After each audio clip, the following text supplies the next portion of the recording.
वक्रतुण्डमहाकाय सूर्यकोटिसमप्रभा निर्विघ्नं कुरु मे देव सर्वकार्येषु सर्वदा।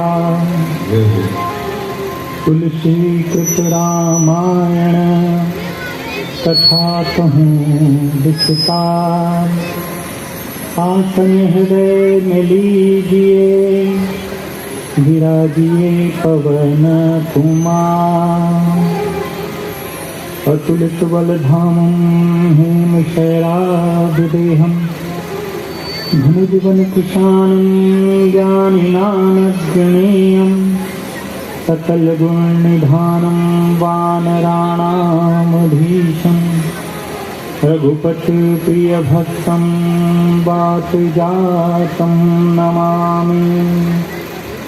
सर्वमंगल मांगल्ये शिवे सर्वार्थ साधिके शरण्ये त्र्यंबके गौरी नारायणी नमोस्तुते। कर्पूरगौरं करुणावतारं संसारसारं भुजगेन्द्रहारं सदा वसन्तं हृदयारविन्दे भवं भवानी सहितं नमामि। लोकाभिरामं रणरङ्गधीरं लोकाभिरामं रणरङ्गधीरं राजीवनेत्रं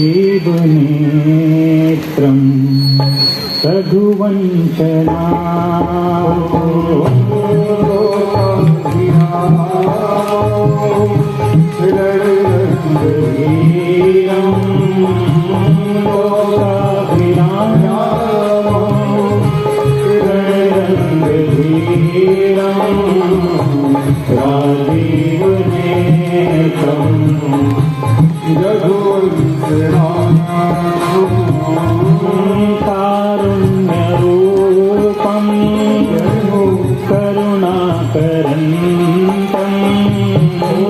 कारुण्यरूपं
राम करुणारे जनक सुता जग हो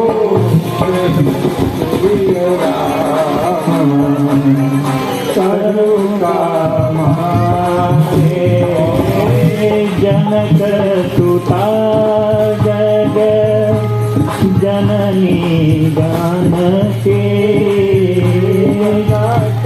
सुता जग जननी जानकी अतिशय प्रिय करुणा निधानते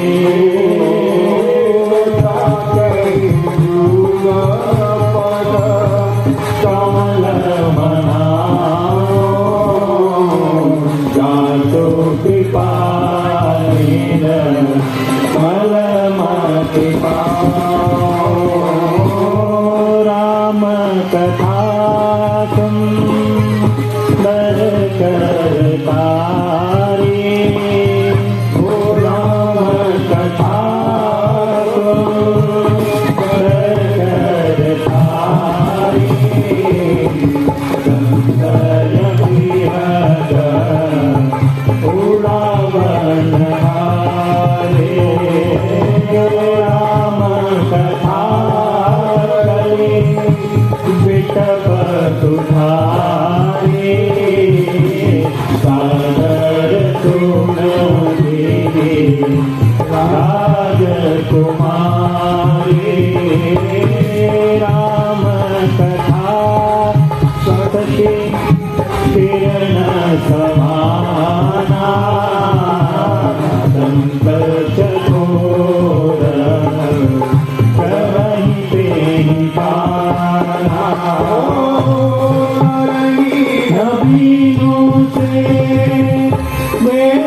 जय जय हनुमान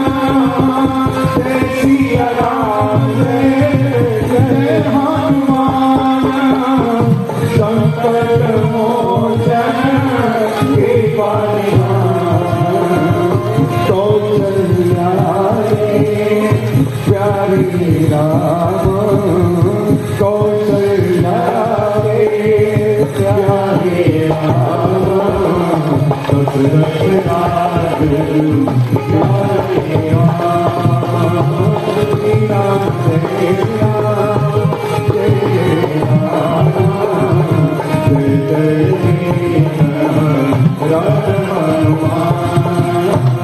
श्री राम जय राम जय जय राम जय जय श्री राम जय जय श्री राम जय जय श्री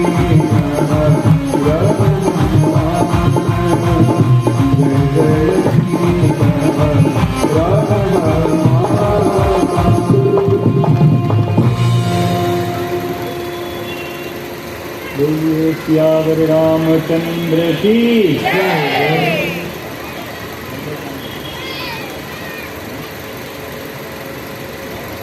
आवाज आ रही है?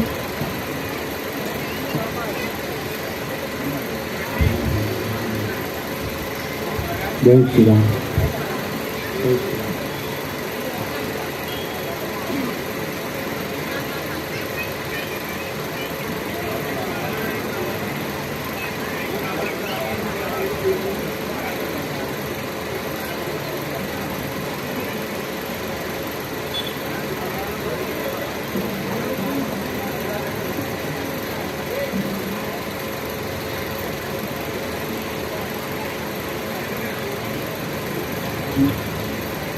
जय श्री राम।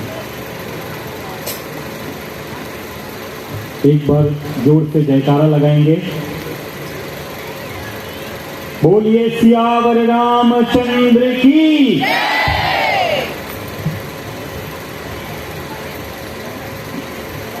कल सीता जी का हरण हो गया था, नहीं हुआ था? तो कहां तक पहुंची थी कथा? नहीं, हमें याद है, हम आपसे पूछ रहे हैं कि आपको भी याद है कि नहीं। भरत जी तक खबर पहुंचवाई थी गुरुदेव जी ने।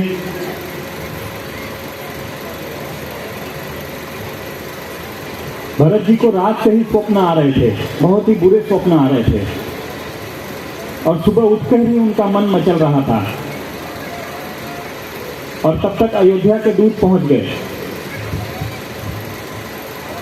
अयोध्या के दूत आए और कहा कि गुरु जी ने आपको बुलाया है।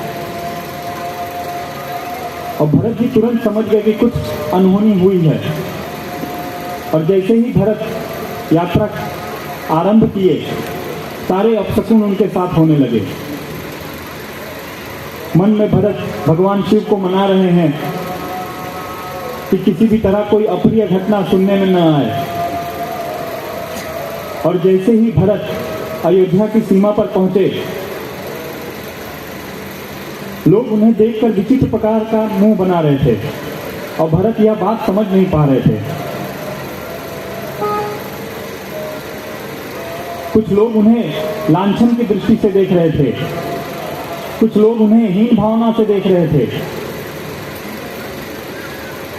कुछ लोग आपस में चर्चा कर रहे थे कि हो ना हो भरत का भी हाथ होगा इसमें। भरत जब महल पहुंचे तो महल का दृश्य उन्हें बड़ा भयावह दिखा। अयोध्या में जो अमूमन चहल पहल होती थी, उस तरह का कोई वहां पर उत्सव नहीं था।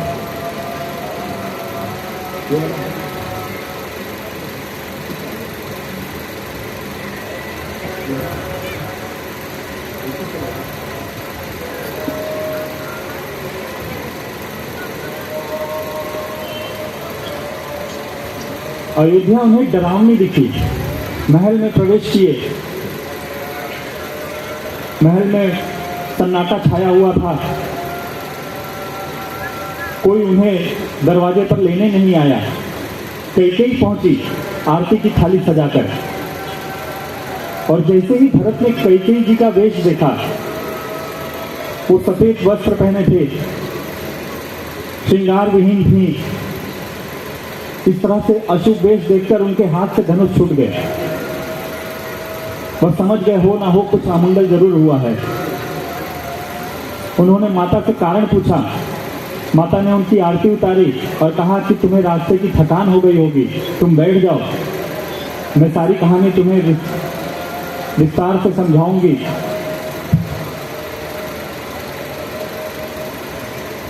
और मैंने सब तुम्हारा काम बना दिया है, बस विधाता ने कुछ गड़बड़ी कर दी।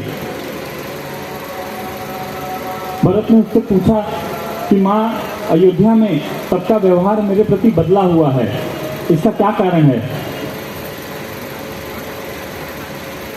माता ने कहा कि यह क्षणिक बात है, जैसे ही समय बदलेगा सब बदल जाएगा, तुम घबराओ मत, तुम्हें आगे बहुत कार्य करना है, तुम्हारे ऊपर बहुत जिम्मेदारी है।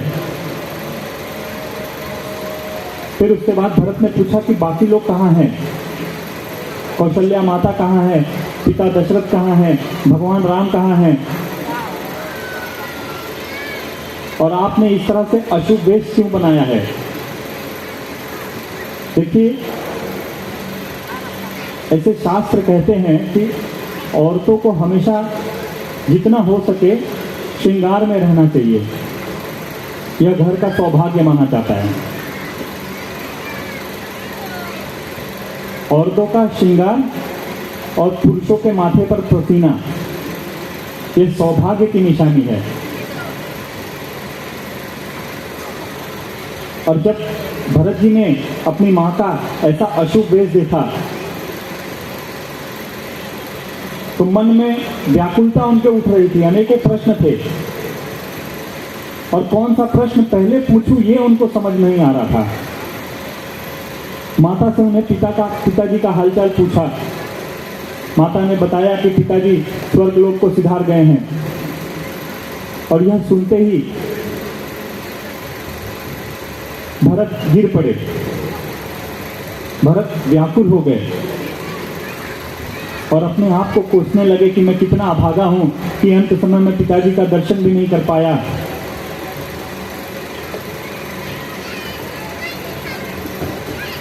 क्या भगवान राम थे, भैया लखन थे उनके साथ? इस पर कैकेयी ने एकदम कठोरता से कहा कि वह मुझे नहीं पता। अब भरत को यह व्यवहार कुछ अजीब लगा। माता के चेहरे पर वह दुख न दिखा, निष्ठुरता दिखी, चपलता दिखी, पर भरत कुछ समझ नहीं पा रहे हैं। भरत ने पूछा कि क्या पिताजी ने अंत समय मुझे याद किया था? इस पर माता ने कहा कि राम को याद करने से फुर्सत मिले तब तो तुम्हें याद करें। तो भरत ने कहा कि राम को याद करना, क्या राम भैया भी नहीं थे? माता ने कहा कि भैया लखन और सीता जी वन को चली गई। और जब भरत जी ने यह सुना कि राम जी वनवास को चले गए हैं तो पिता के मरने का दुख वो भूल गए और उससे ज्यादा दुखी हो गए। तब भरत ने पूछा कि प्रभु वनवास क्यों चले गए? तब माता ने कहा कि पिता की आज्ञा का पालन करने के लिए प्रभु वनवास चले गए और साथ में उनके लक्ष्मण और माता सीता भी चली गई। भरत ने कहा कि प्रभु वनवास, आखिर प्रभु ने ऐसा क्या अपराध कर दिया था भगवान राम ने?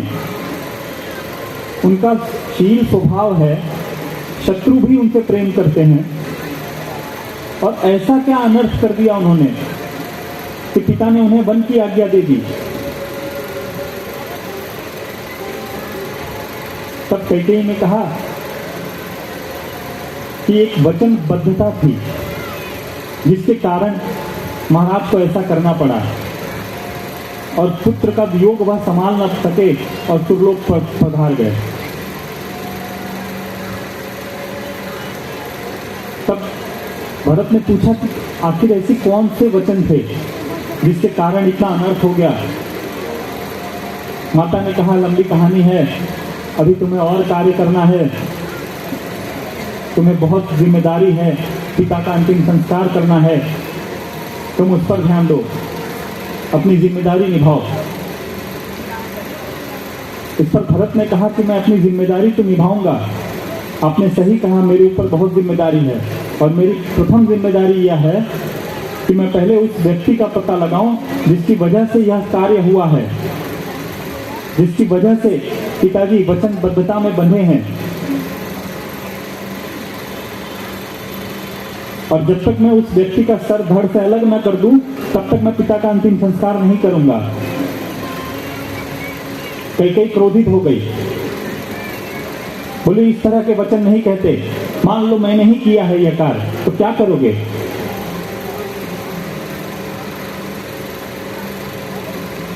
अब भरत फिर से विचलित हो गए, पूछे माता ऐसा क्यों कह रही हैं आप?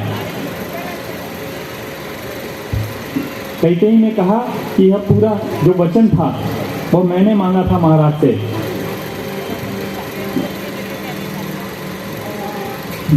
देवासुर संग्राम में जब मैंने महाराज के जान बचाए थे, प्राण बचाए थे, उस समय महाराज ने मुझे 2 वचन देने का आश्वासन दिया था। कालांतर में मैं वह वचन भूल गई थी। यदि मंत्रा मेरी सहायक न होती तो मुझे वो वचन याद न था। कौशल्या ने राजा दशरथ जी का मति भ्रम करके राम को राज्याभिषेक करने की योजना बनाई और मुझे दासी बनाने की योजना बनाई, और इसीलिए मैंने भी अपना षड्यंत्र किया। मंत्रा इसमें मेरी सहायक हुई और मैंने महाराज से 2 वचन मांग लिए। प्रथम वचन ये था कि तुम्हें मैं युवराज बना दूं, और दूसरा वचन यह था कि 14 वर्ष के लिए राम को मैं वनवास भेज दूं। जब राम वनवास जाने लगे तो उनके साथ सीता जी और लखन जी भी चले गए। अब यह वचन सुन के माता के मुख से भरत स्तब्ध हो गए।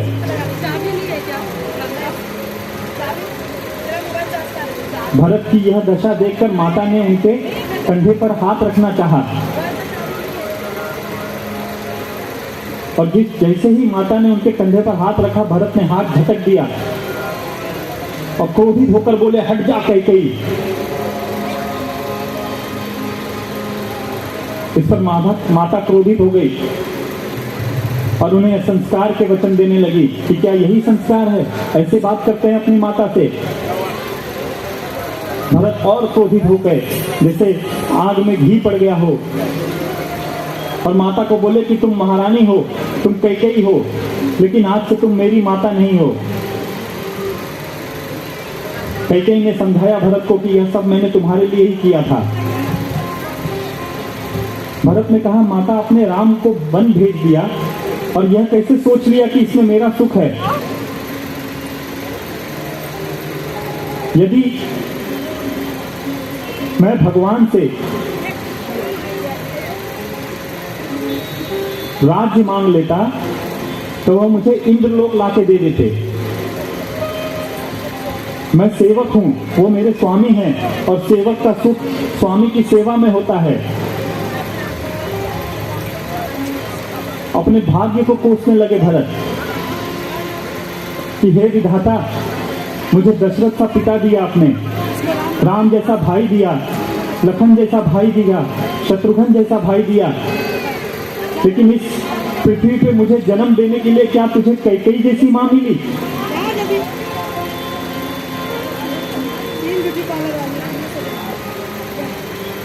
और यदि यही भविष्य होना था तो मैं गर्भ में ही मर क्यों नहीं गया?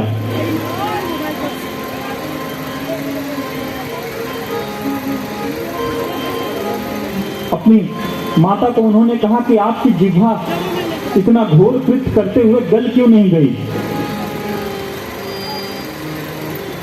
माता ने उन्हें समझाया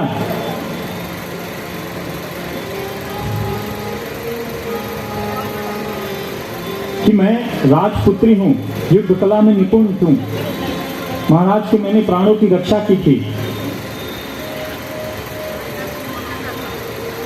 यहाँ पर मुझे दासी बनाने का षड्यंत्र हो रहा था।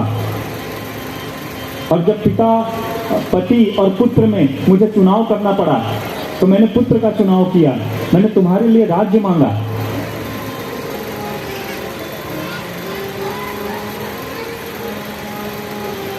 दशरथ के प्राण ऐसे भी मेरे पास उधार ही थे, क्योंकि मैंने ही उनके प्राणों की रक्षा की थी। और जब पुत्र और पति में मुझे चुनना पड़ा तो मैंने पुत्र का चुनाव किया। अब यह बात सुनकर भरत जी को क्रोध आ रहा है। शत्रुघ्न जी गए, तब तक वहां पर कुबड़ी आई, मंथरा, श्रृंगार का सामान लेकर। और यह देखकर शत्रुघ्न जी को क्रोध आया। उन्होंने जाकर उसे एक लात मारी, जिससे उसका कुबड़ फूट गया और बाल पकड़ के घसीटने लगे उसके। यह दृश्य देखकर भरत जी को दया आई और उन्होंने उसे छुड़ा दिया।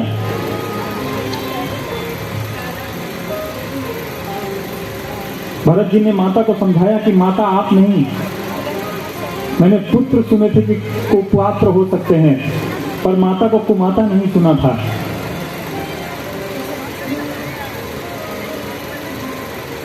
आपकी वजह से अयोध्या उजड़ गई। आज मैं कलंकित हो गया। ऐसा राज्य लेके मैं क्या करूंगा।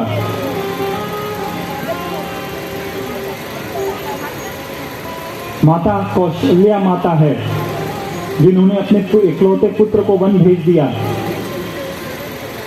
सुमित्रा ने मातृ धर्म का पालन किया, जिन्होंने अपने पुत्र को प्रभु श्री राम के सेवा में भेज दिया।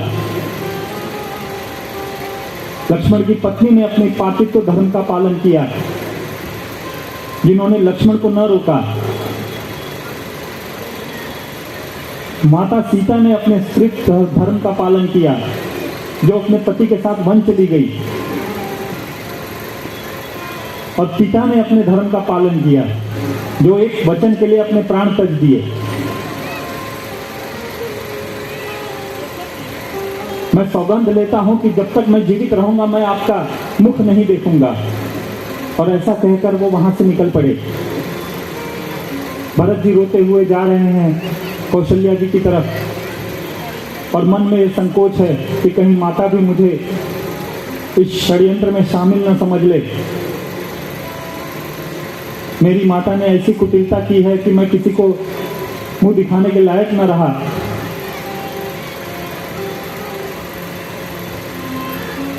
परंतु कौशल्या जी का स्वभाव वो जानते हुए, धाड़स बढ़ाते हुए वे कौशल्या जी के भवन में प्रवेश करते हैं।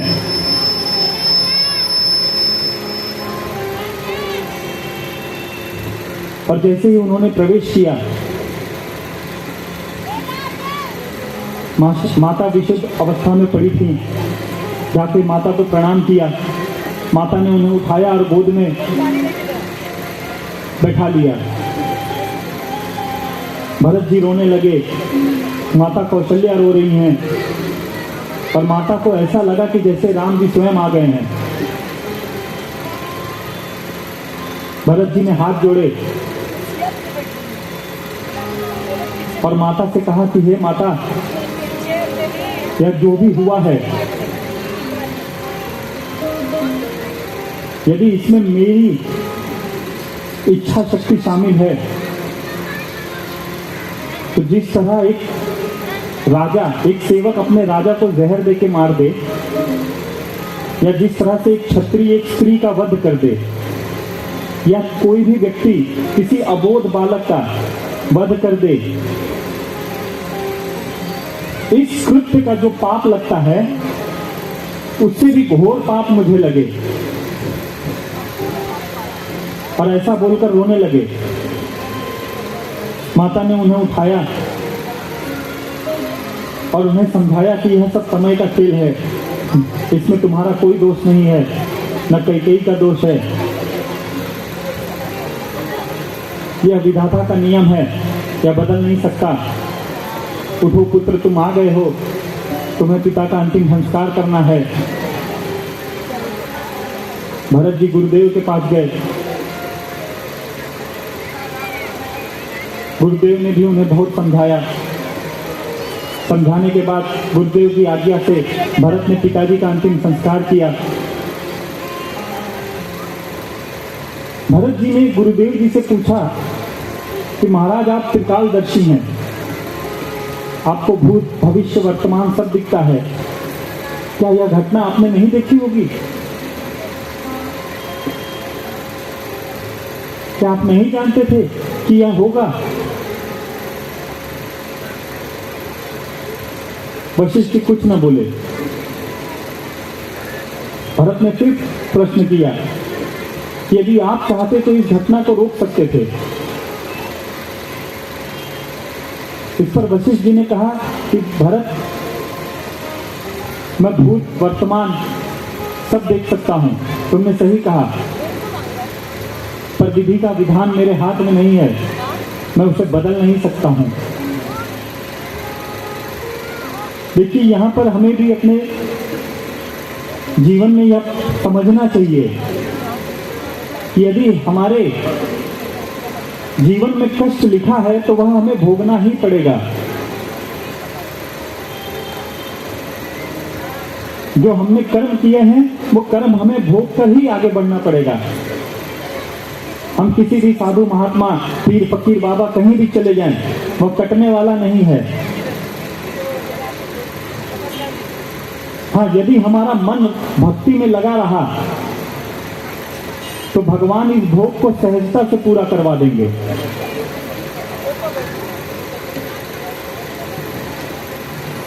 भरत ने पूछा कि आपने देखा, आप रोक नहीं सकते थे, पर आप कम से कम यह तो कह सकते थे कि पहले भरत को आ जाने दो। वशिष्ठ ने कहा कि घटना इतनी तीव्रता से हुई कि मुझे इसका अंदाजा ही नहीं रहा।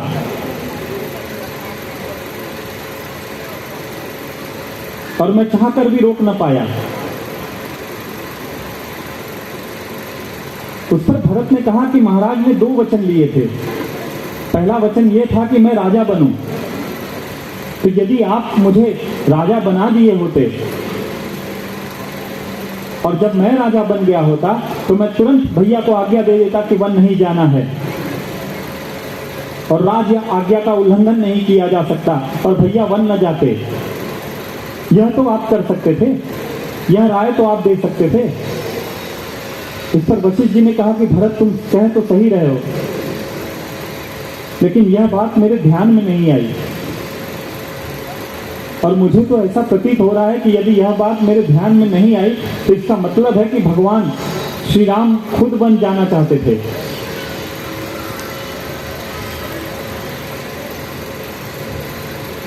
काफी समझाने के बाद भरत को समझाया गया, उनसे कहा गया कि अब तुम राज्य संभालो, पिता की आज्ञा का पालन करो। उसी आज्ञा के लिए राम जी वन चले गए। अब उस आज्ञा का निरादर न करो और इसका पालन करो और तुम अयोध्या का राज करो। माता कौशल्या ने भी यही कहा भरत से, सारे दरबारियों ने भी यही कहा और भरत शांति से बैठे रहे। भरत सबकी बात सुन रहे हैं और मौन है, कुछ कह नहीं रहे हैं। अंत में गुरुदेव ने पूछा कि भरत, तुम कुछ कह क्यों नहीं रहे हो? भरत ने कहा कि पता है आपको मुझे इस वक्त लग कैसा रहा? यदि कोई रोगी हो, एक रोगी व्यक्ति हो, उसको आकर बिच्छी काट ले और जब वो तड़पने लगे तो उसके बाद इलाज के नाम पर, दवा के नाम पर लाकर उसे कोई विष पिला दे, वह पीड़ा मुझे अपने अंदर महसूस हो रही है। राम जी को वन भेजकर इस अयोध्या का राज मैं कैसे कर सकता हूं? भरत की बात सुनकर सब खुश हो गए और रोने लगे। महाराज ने पूछा तब क्या किया जाए भरत? तब भरत ने कहा कि मेरे विचार से एक ही बात है, आप सब श्रेष्ठ जन हो, श्रेष्ठ जनों की आज्ञा बिना कहे मानी जाती है। आपने मुझे आज्ञा दी है राज्य करने की, पर मैं आपसे विनय करता हूं कि श्रेष्ठ जनों को, जो व्यक्ति दुखी हो, जो व्यक्ति रोगी हो और जो व्यक्ति मंदबुद्धि हो, उसकी बातों का बुरा नहीं मानना चाहिए। और इसलिए मैं हट करके आपसे कहता हूं कि चलिए हम वन चलते हैं और भैया को मना के और वापस लेकर आएंगे और उन्हें अयोध्या का राज सौंप देंगे। यह बात सुनते ही सब लोग भरत की तारीफ करने लगे। भरत ने कहा कि कल सुबह उठकर ही हम वन को चलेंगे। सारे अपने खास आदमी को बुलाया भरत ने और राज्य का कार्यभार सौंपा। जब अयोध्या में यह बात पता चली कि भरत जा रहे हैं राम जी को बुलाने, तो सारे अयोध्या वासी तैयार हो गए और हर व्यक्ति, प्रत्येक व्यक्ति यह विचार करने लगा कि उसे कोई घर की रखवाली करने के लिए घर पे रहने को न कह दे। हर व्यक्ति अपने मन में इस बात से डर गया कि घर के 4 सदस्य जा रहे हैं, कहीं मेरा नंबर न लग जाए कि मैं घर पे रहूं। और सब धीरे से निकलकर पहले ही अयोध्या की सीमा पर जाकर खड़े हो गए। भरत ने कहा कि हम वन में ही जाकर राम जी का राज्य अभिषेक कर देंगे।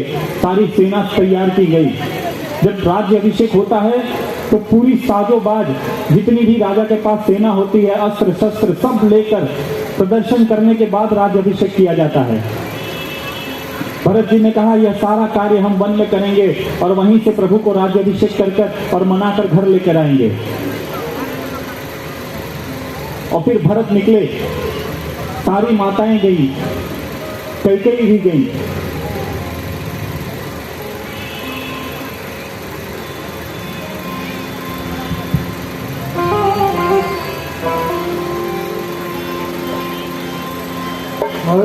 भरत चले चित्रकूट हो रामा।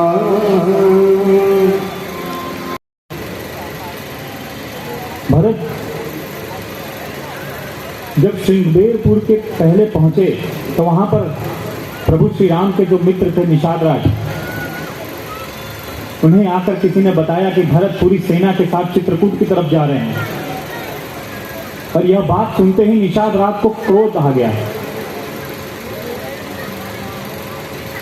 वह अपने मन में विचार करने लगे कि यदि भरत को राम के प्रति सद्भाव होता तो भरत अकेले जाते, साथ में कुछ अपने खास लोगों को लेकर जाते। पर यह तो ऐसे चल रहे हैं जैसे कि किसी युद्ध की तैयारी पर जा रहे हैं।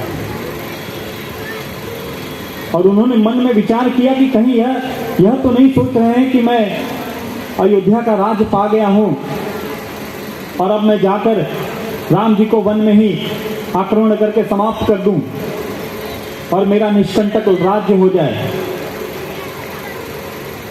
निषाद राज मन में यह सोचने लगे और यह सोचते ही उन्होंने अपनी पूरी टोली को बुला लिया और सबको बुलाकर कहा कि आज हमें बहुत बड़ा एक कार्य करना है। हो सकता है कि हम लोग कल सुबह का सूरज न देखें। भरत जो है, उनकी सेना जो है, वह बहुत बलशाली है, हम बहुत कमजोर हैं। लेकिन हम सब आज यह प्रतिज्ञा लेंगे कि हम लोग भरत को गंगा जी पार करने नहीं देंगे। और भले इसमें हमारे प्राण ही क्यों न चले जाएं, भगवान के कार्य में यदि प्राण चले जाएं तो भी कोई बाधा ना है।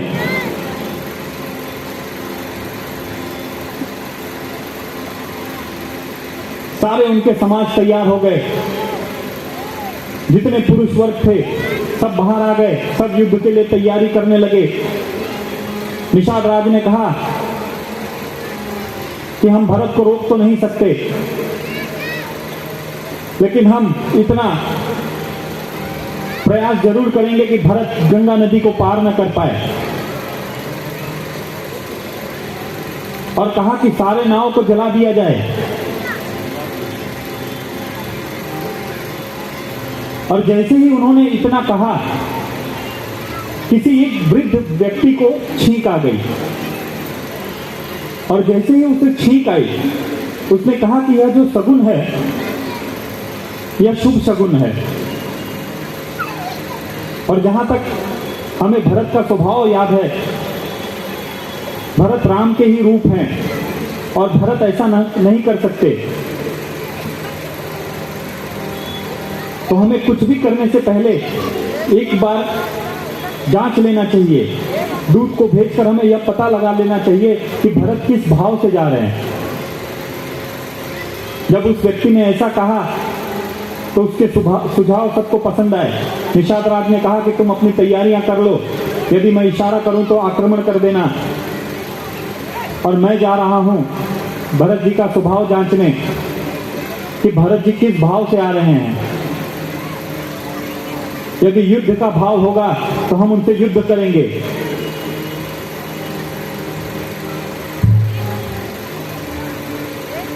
सब लोग अपनी तैयारियों में लग गए, योद्धाएं छूट गए कि राजा का इशारा मिलते ही हम आक्रमण करेंगे, और निषाद राज भरत की ओर बढ़े। और जब वो भरत के पास पहुंचे और जैसे ही किसी ने उनको बताया भरत को कि निषाद राज आए हैं, या प्रभु श्री राम के सखा हैं, और वनवास जाते समय प्रभु ने एक दिन यहीं पर इन्हीं के आतिथ्य में वास किया था, इतना सुनते ही भरत रथ छोड़कर दौड़े चले आए और आते ही निषाद राज को गले लगा लिया। और भरत को ऐसा प्रतीत होने लगा कि जैसे उन्हें राम ही मिल गए हैं। जब निषाद राज ने भरत के ये भाव देखे तो वह अपने आप को कोसने लगे कि मैंने किस तरह से कल्पना कर ली भरत के बारे में।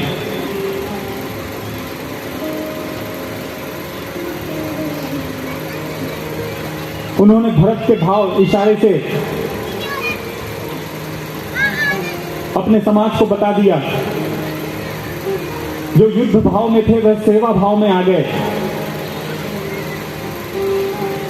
भरत ने निषाद राज को ले जाकर गुरुजी से मिलवाया। गुरुजी को जब पता चला कि यह राम के सखा हैं, गुरुजी ने भी रथ का त्याग करके निषाद राज को आकर गले लगाया।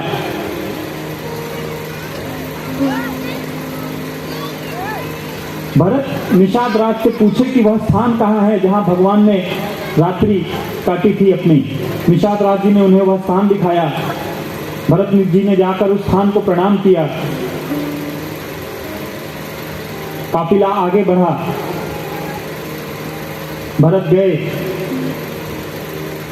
जिस स्थान पर भगवान श्री राम जी ने विश्राम किया था या आश्रय लिया था, सारे स्थान को भरत जी प्रणाम करते हुए आगे बढ़े। रास्ते में वह वाल्मीकि ऋषि से मिले, फिर आगे चित्रकूट पहुंचे।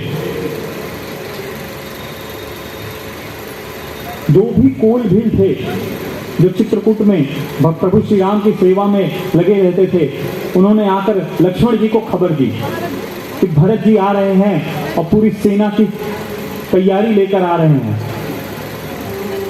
यह बात सुनते ही लक्ष्मण कुटिया में आए और धनुष बाण लेकर खड़े हो गए। प्रभु ने पूछा, कहाँ जा रहे हो? लक्ष्मण ने कहा कि प्रभु भरत के मन में पाप हो गया है। प्रभु ने कहा, भरत के मन में पाप? बोले, हाँ प्रभु, भरत को राज्य मिल गया है और भरत यह सोचकर पूरी सेना के साथ तैयारी में आ रहा है कि वह आपको असहाय समझकर वन में आपका वध कर देगा।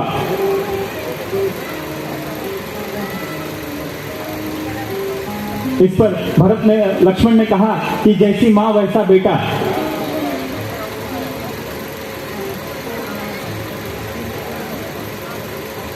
और आज मैं भरत को बता दूंगा कि राम कोई साधारण नहीं है, और इसके लिए यदि मुझे पूरे अयोध्या की सेना का सर्वनाश करना पड़ा तो भी मैं कर दूंगा। और इतना कहते ही क्रोध से लाल हो गए लक्ष्मण जी। राम जी ने उनसे कहा कि तुमने ठीक कहा, लेकिन जहां तक मैं भरत को जानता हूं, भरत ऐसे नहीं हैं, उन्हें कभी भी अभिमान नहीं हो सकता। इस अयोध्या की राज का क्या है, त्रैलोक का राज भी उन्हें मिल जाए तो वो अभिमान नहीं कर सकते।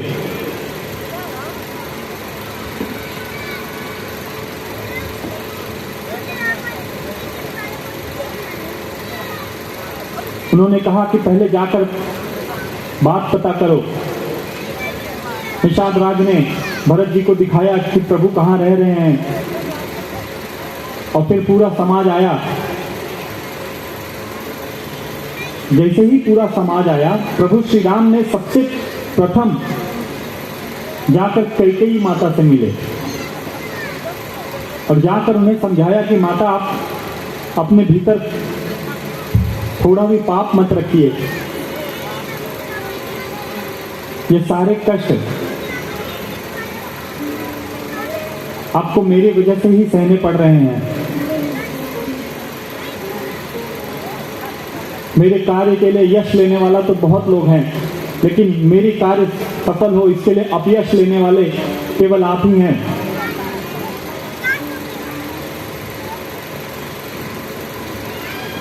पूरा जग यदि आपको छोड़ दे तो भी मैं आपको नहीं छोड़ूंगा। माता को सांत्वना दी, सारी माताओं से मिले। पिताजी का जब हाल पूछा, गुरु जी ने बताया, प्रभु दुखी हो गए और दुखी होने के बाद गुरु जी की आज्ञा लेकर पिताजी की श्राद्ध क्रिया की।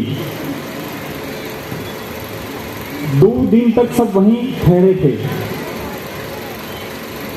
पूरी अयोध्या वासी जंगल में आकर रहने लगी और सबको बड़ा आनंद आ रहा था राम के दर्शन करके।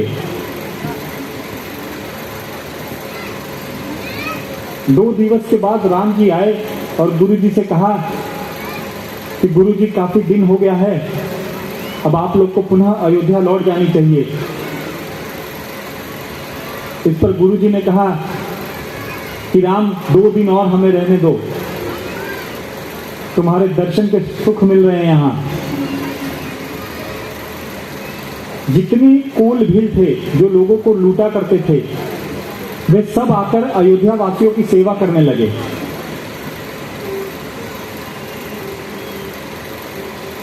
अयोध्या वासी नगर में रहते थे या जंगल में रहते थे। अयोध्या वासियों ने सोचा कि यह हमारी इतनी सेवा कर रहे हैं, इन्हें कुछ दे दिया जाए। और जब वो उन्हें कुछ देने का प्रयत्न करते तो कोई भी लेता नहीं था। कुल भी कुछ नहीं लेते थे अयोध्या वासियों से। तो अयोध्या वासियों ने पूछा कि आप ऐसा व्यवहार क्यों कर रहे हैं, आपको आवश्यकता है, आप कुछ ले लीजिए। तब किसी ने कहा कि महाराज, आप बहुत अच्छा किए कि राम जी के आने के बाद आए हैं। यदि राम जी के दर्शन हमें नहीं हुए होते तो हमारा स्वभाव ऐसा है कि आप जो लाए हैं वो भी हम छीन लेते, क्योंकि हम सिर्फ लूटना जानते हैं और आपके वस्त्र या कोई भी अन्य चीजें हम चुरा नहीं रहे। ये प्रभु के दर्शन का प्रभाव है। और आपका तो पता नहीं, लेकिन हम बड़े सुखी हो गए हैं जब से प्रभु यहां आए हैं।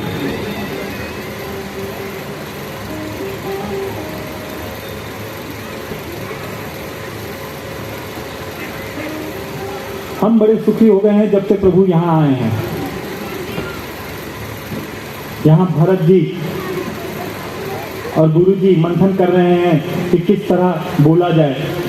देखिए, भरत जी जो है वो राम के सेवक हैं, और सेवक का यह धर्म है कि वह अपने स्वामी से हट न करे। जिस तरह बच्चे हट करके बात मनवा लेते हैं, उस तरह सेवक का धर्म है कि वह उस तरह हट न करे, स्वामी का रुख देखकर वह काम करे। और भरत जी का भाव देखकर देवता डर गए, देवता व्याकुल हो गए। वह जाकर अपने गुरु जी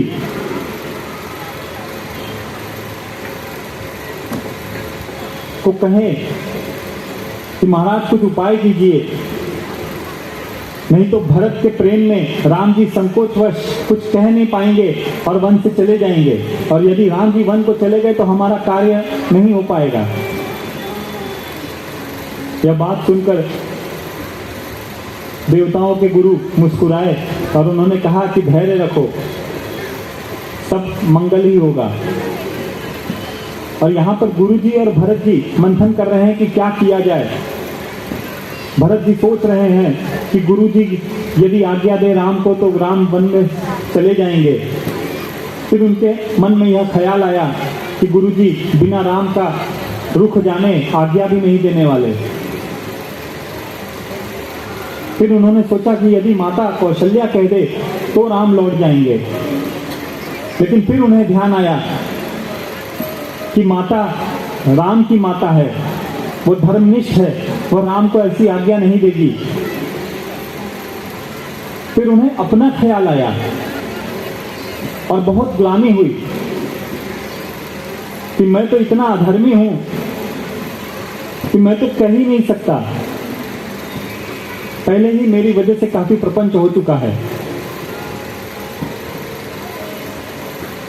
अब इतना सोच रहे हैं। गुरुजी उनकी दशा देखकर गुरुजी व्याकुल हैं। गुरुजी ने पूछा कि भरत क्या किया जाए। भरत ने कहा गुरुजी आप बड़े हो, आप बताइए क्या किया जाए। गुरुजी ने कहा कि तुम्हारे प्रेम ने मुझे धर्म संकट में डाल दिया है, मुझे इस वक्त कुछ सूझ नहीं रहा है। मेरे विचार से तो यही होना चाहिए कि तुम जंगल में वन में चले जाओ और राम अयोध्या लौट आए। यह बात सुनते ही भरत हर्षित हो गए और इतने खुश हुए कि मानो उन्हें दशरथ जी मिल गए हों। वो बोले यदि गुरुजी मेरे जाने से, मेरे वन जाने से प्रभु राम वापस अयोध्या लौट जाएंगे तो मैं आजीवन वन रहूंगा। गुरुजी ने कहा कि अवधि तो सिर्फ 14 वर्षों की है, तुम आजीवन क्यों रहोगे। उन्होंने कहा कि मेरी माता की कुटिलता कहीं 14 वर्ष बाद न पनप जाए, तो मैं आजीवन वन में रहूंगा। आप बस भगवान को मना लीजिए कि वो अयोध्या लौट जाएं। सब जाकर राम जी के पास बैठे। अब राम जी से यह बात कोई कह नहीं रहा है। गुरु जी सोच रहे हैं भरत कहें, भरत सोच रहे हैं राम जी कहें।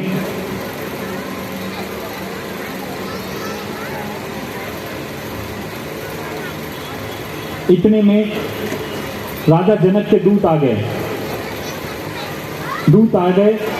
दूतों ने बताया कि हम अयोध्या का समाचार हमें प्राप्त हुआ, हम भरत का रुख देखने के लिए 2 दूतों को भेजे थे। उन्होंने बताया कि भरत जी गए हैं मिलने, इसलिए राजा जनक यहीं आ गए हैं। और जैसे ही गुरु जी को और भरत जी को पता चला कि जनक जी आ रहे हैं, दोनों हर्षित हो गए, यह सोचकर कि अब जनक जी आ रहे हैं, वह पिता तुल्य हैं, अब वही निर्णय लेंगे।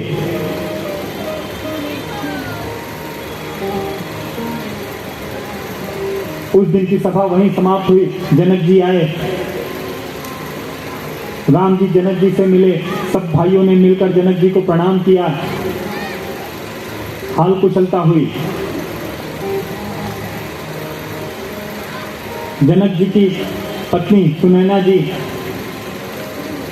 रात में कौशल्या जी से मिलने गई।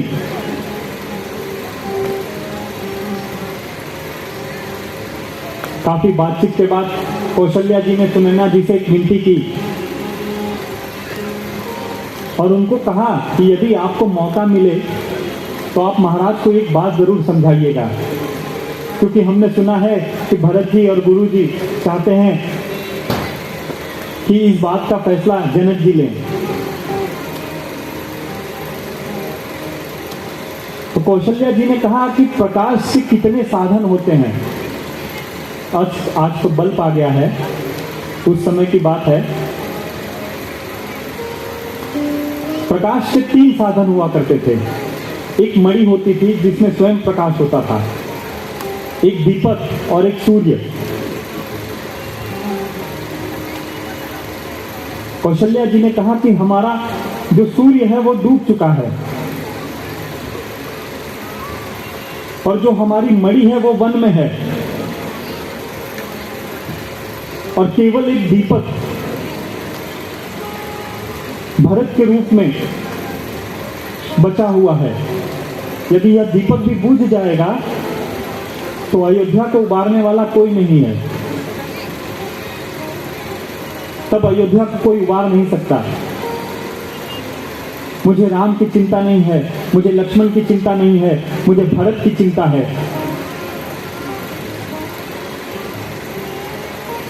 कि बिना राम के भरत कैसे रहेंगे, कैसे जिएंगे।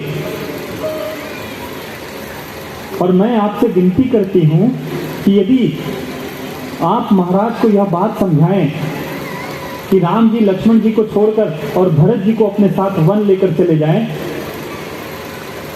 तो अयोध्या का बड़ा सौभाग्य होगा। यह बात सुनकर सुनैना जी रोने लगी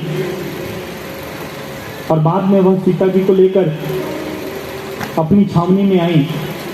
सीता जी का हाल देखा, उन्हें काफी सराहा। जनक जी ने कहा कि तुमने दोनों कुल की मर्यादा रख ली है। फिर सुनैना जी ने जनक जी को कौशल्या जी की बात बताई। सवेरे भगवान प्राप्त क्रिया करने के बाद गुरु जी से बोले कि गुरु जी बहुत दिन हो गया है, अब आप लोगों को प्रस्थान करना चाहिए। यह बात सुनते ही अयोध्यावासी घबरा गए। उन्हें ऐसा लगने लगा कि मानो तूफान में उनकी नाव जो है वह डूब रही है।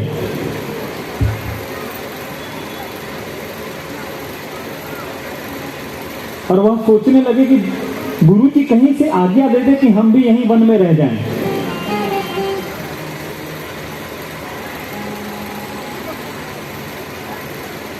गुरु जी ने भरत को बुलाया और गुरु जी और भरत जी जनक के पास गए और मंथन होने लगा कि अब क्या किया जाए। काफी मंथन के बाद 3 निष्कर्ष निकाले गए कि राम जी और लक्ष्मण जी अयोध्या को लौट जाएं और भरत जी और शत्रुघ्न जी वन में चले जाएं,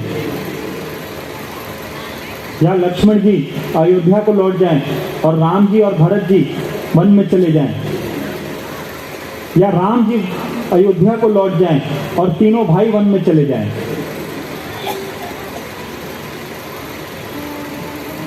सबने कहा कि हम राम जी के पास जाएंगे और यह तीनों बात रखेंगे और जैसा प्रभु आज्ञा देंगे उसी तरह हम उचित मानकर उसे किया करेंगे। पुनः सभा बैठी।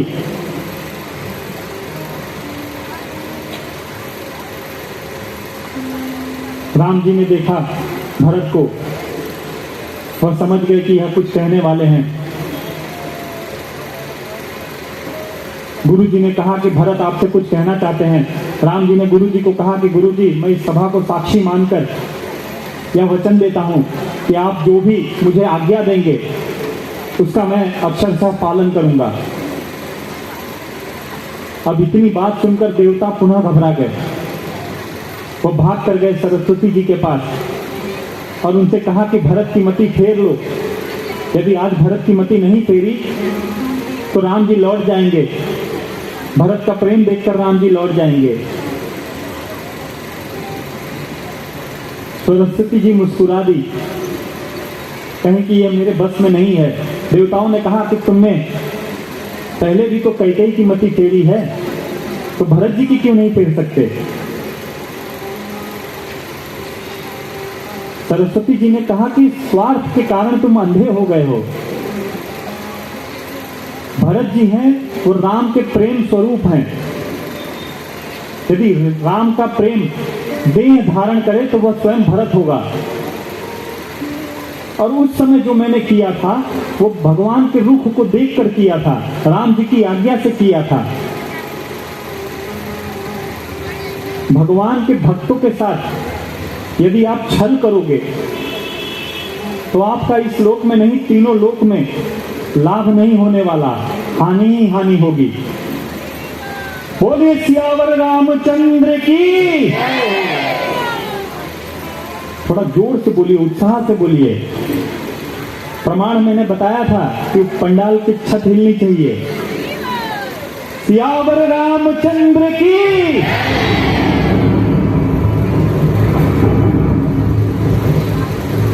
आप म्यूजिक से मत हिलाइए, उनके जयकारा से हिलना चाहिए।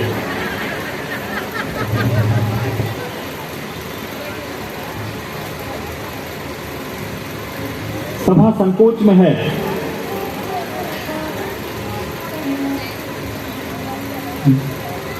जनक जी गुरु जी की तरफ ताक रहे हैं, गुरु जी भरत जी की तरफ ताक रहे हैं, भरत जी गुरु जी और जनक जी की तरफ ताक रहे हैं, राम जी इन तीनों की तरफ देख रहे हैं, पर कोई किसी से कुछ कह नहीं रहा। जब राम ने सुना, सोचा कि अब कोई कुछ कहने वाला नहीं है, चलो मैं ही कह देता हूं। राम खड़े हुए और आकर भरत से कहा कि भरत, इस दुख की घड़ी में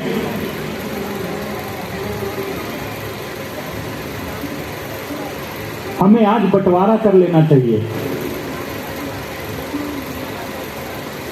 बंटवारे की बात सुनकर भरत रोने लगे, बोलने लगे, भैया आप हमसे संपत्ति का बंटवारा करेंगे?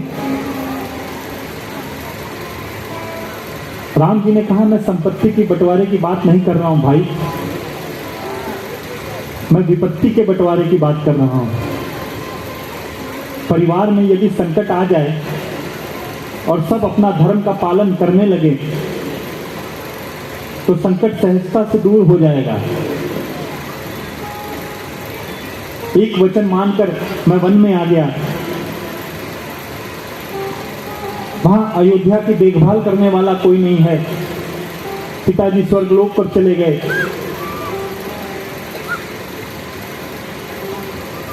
मैं वचन मानकर अयोध्या में रहता हूं और तुम जाकर अयोध्या का राज का मैं वचन मानकर वन में रहता हूं और तुम जाकर अयोध्या का राजकाज संभालो। भरत ने कहा कि प्रभु मुझे आपका कोई चिन्ह चाहिए। और उस समय भगवान का पादुका अवतार हुआ।